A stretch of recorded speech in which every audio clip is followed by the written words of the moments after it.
pagi, hari ini Jumat 6 Oktober 2023. Renungan kita ambil dari Injil Lukas bab 10 ayat 13 sampai dengan ayat 16. Kita beri tema Suara Allah.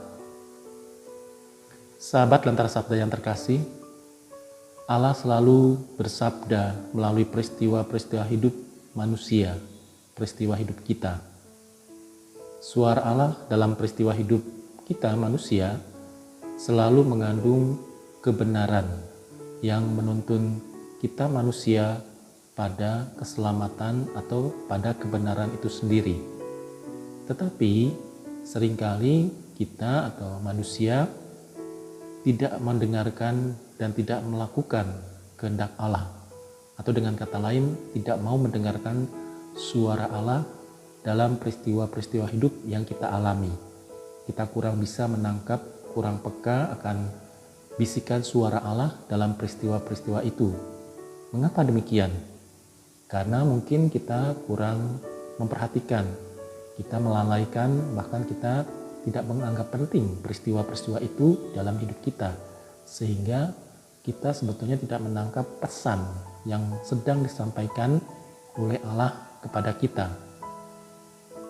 Sahabat Lentera Sabda yang terkasih, dalam Injil hari ini, Yesus mengecam beberapa kota karena mereka tidak mau mendengarkan suara Allah yang membawa pesan tentang pertobatan, supaya mereka kembali kepada Allah, supaya mereka tidak melakukan hal-hal yang melanggar atau yang tidak sesuai dengan kehendak Allah.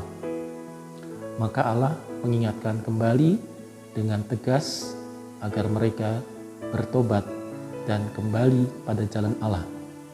Dan itu pun tidak digubris atau tidak ditanggapi dengan serius, maka sebagai bentuk peringatan akan dikatakan Allah mengecam beberapa kota itu, antara lain Kapernaum, Betsaida, ya. Mereka dikecam supaya mereka berubah sebetulnya. Allah tidak ingin membinasakan mereka, supaya ada perubahan dan juga ada tanggapan dari mereka untuk masuk dalam pertobatan.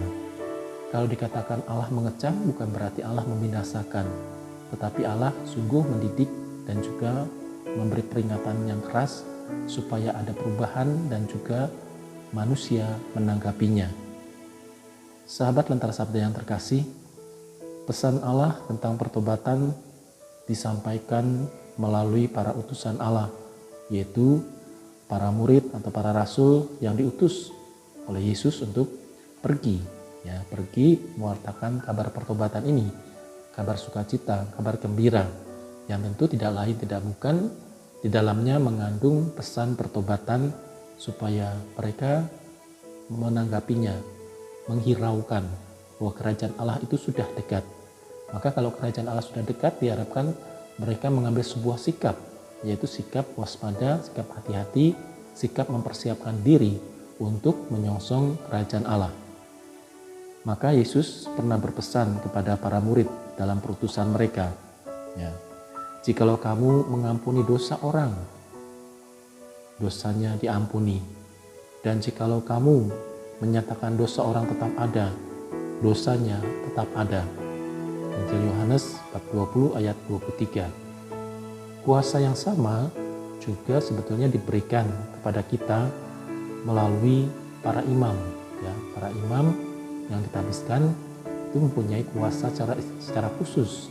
Maka imam dikatakan altar Kristus, gambaran Kristus, yang memperoleh mandat Kristus atau altar Kristus tadi dalam kuasa mengampuni dosa. Jadi yang pertama-tama yang mengampuni dosa itu Allah, bukan medianya. Manusia, imam itu media untuk menyalurkan rahmat pengampunan dari Allah, supaya manusia dibebaskan dari dosa-dosa yang mereka alami. Oleh karena itu, saudara-saudaraku yang terkasih, kita sebagai umat beriman diajak untuk menumbuhkan iman kepercayaan akan Allah Sang Pengampun. Kalau kita mempunyai keyakinan atau kepercayaan bahwa Allah itu pengampun, maka kita selalu mencari pengampunan dari Allah, tidak kepada yang lain. atau tidak pada diri kita sendiri, memaklumi segala perbuatan-perbuatan kita yang tidak sesuai dengan apa yang dikehendaki oleh Allah atau tidak sesuai dengan rencana keselamatan yang sudah disediakan oleh Allah bagi kita. Oleh karena itu, saudara-saudaraku yang terkasih, marilah kita mohon penyertaan Tuhan melalui rahmat-Nya. Semoga kita dianugerahkan Roh Kudus dalam perjalanan hidup kita. Tuhan memberkati.